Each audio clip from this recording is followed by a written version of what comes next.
The start of the war between Israel and the terrorist group in the Gaza Strip, triggered by an attack on October 7, 2023, is an event that marked a new chapter in the long-standing conflict between Israel and Palestinian groups in the region.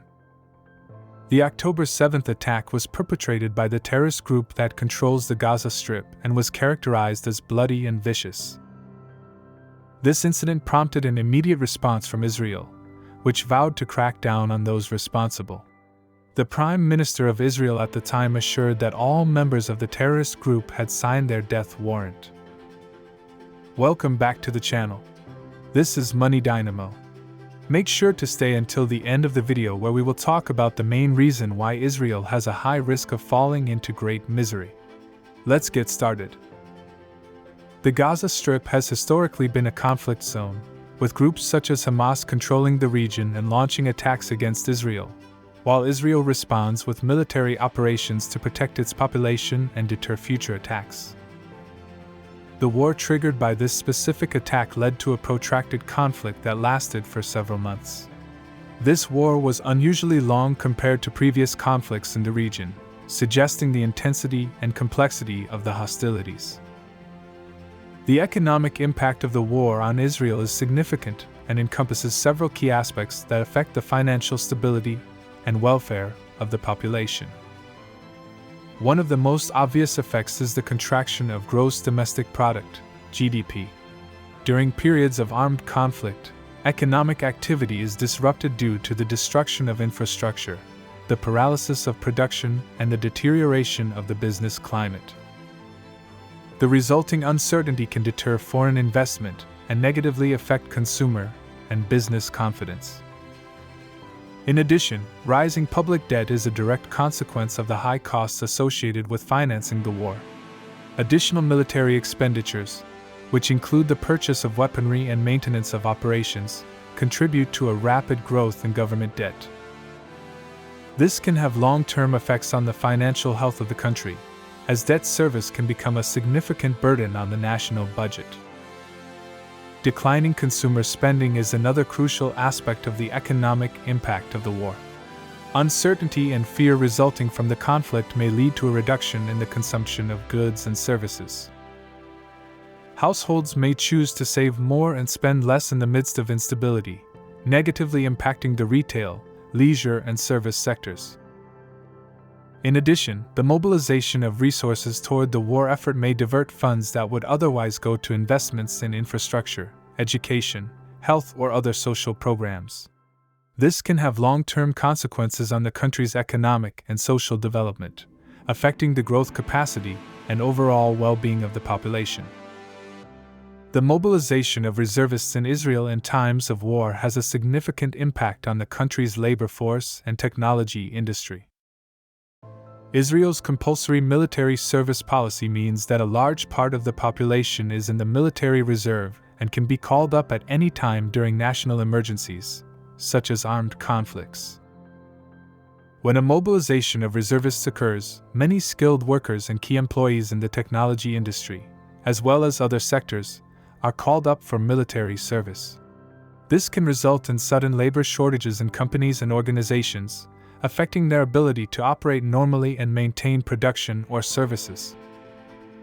Many of the country's brightest and most skilled talents work in this sector, and their absence can affect the ability of companies to innovate, develop products, and compete in the international marketplace. In addition, the mobilization of reservists can disrupt ongoing projects, delay product launches, and hinder collaboration and coordination between work teams. The restrictions imposed on Palestinians working in Israel have a significant impact on several economic sectors, especially construction. Historically, there has been a steady flow of Palestinian workers into Israel, as many of them rely on these jobs to support their families due to the lack of job opportunities in the Palestinian territories. However, during periods of heightened conflict or tensions, Israel often implements tighter restrictions on work permits for Palestinians, limiting their ability to cross borders and access workplaces in Israel. These restrictions can be in the form of checkpoint closures, reduction in the number of work permits granted, or even a complete ban on Palestinian workers entering Israel. Palestinian workers often fill construction jobs due to their willingness to work in difficult conditions and often for lower wages than Israeli workers. In addition, restrictions on the movement of Palestinian workers may also have an impact on other economic sectors, such as agriculture, manufacturing, and services. What do you think about this? Do you think that the Israeli sanctions against the Palestinians are going too far, or do you think it is totally justified? I read you in the comments. Increased government spending and debt issuance to finance war have important short and long-term economic consequences, both for the country in conflict and for its economy as a whole. In the short term, increased government spending to finance a war can have a stimulative effect on the economy, as it involves increased spending on armaments, military logistics, salaries for military personnel, and other costs associated with mobilizing and maintaining the armed forces. This increased spending can generate aggregate demand in the economy, which can boost economic activity and stimulate growth in the short term. However, in the long run, increased government spending and debt issuance to finance the war can have negative consequences. Increased public debt can lead to higher interest burdens and debt payments in the future, which can divert financial resources from other government programs, such as education, health, and infrastructure. In addition, increased government spending and debt issuance can lead to inflationary pressures, especially if the government resorts to monetary financing, i.e., money printing, to cover its expenditures. This can lead to an increase in the prices of goods and services, eroding the purchasing power of citizens and reducing their economic welfare. Another long-term consequence is an increase in the cost of financing. As the government issues more debt to cover its expenditures, investors may demand higher interest rates to buy that debt, especially if there are concerns about the government's ability to pay its obligations in the future. This can raise the government's borrowing costs and ultimately increase the fiscal burden on taxpayers. In addition, increased government spending in the context of war may divert financial resources from productive investments to short-term conflict-related investments. This may negatively affect the economy's ability to grow sustainably and generate long-term employment. Rising country risk and declining foreign investment pose significant challenges to Israel's technology industry, which has been a key driver of the country's economic growth in recent decades. Israel has gained a global reputation as a center of innovation and entrepreneurship, with a vibrant tech scene that has given rise to numerous successful startups and leading technology companies. However, Israel's technology industry is closely tied to the country's political and economic stability, and any increase in country risk can have negative consequences. Increased country risk can deter foreign investors from committing capital to Israel. Investors are sensitive to political uncertainty and conflict in the region, and an increase in country risk may cause them to view Israel as a less attractive place to invest. This may result in a decrease in foreign direct investment in Israel's technology industry, which in turn may affect the growth and expansion of local technology companies.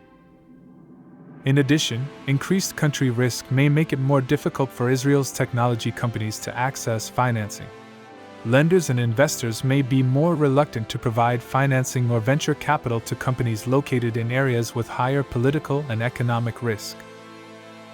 This can make it difficult for startups and growth stage technology companies to obtain the capital needed to fund their operations and expand. Another challenge for Israel's tech industry is the impact on international collaboration and technology transfer. Many Israeli technology companies rely on partnerships and business agreements with foreign companies to access global markets and cutting-edge technology. Increased country risk may hinder the ability of Israeli companies to establish and maintain these relationships, which may hinder their ability to compete internationally. As a result, the Israeli government has implemented a number of measures to address the economic consequences of the war, including tax increases and a public hiring freeze. One of the measures adopted has been to increase taxes to boost government revenues and offset the increase in public spending associated with the conflict.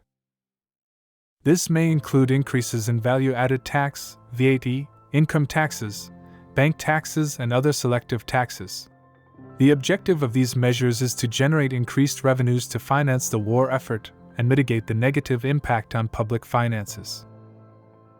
In addition, the Israeli government has opted to freeze public hiring as a way to reduce expenditures and control the budget deficit. By limiting the hiring of public employees, the government seeks to contain the growth of personnel spending and prioritize the use of financial resources for critical areas, such as defense and national security. This measure may help stabilize public finances and prevent further deterioration of the country's economic situation. Another action taken by the government is the issuance of public debt to finance the additional spending associated with the war.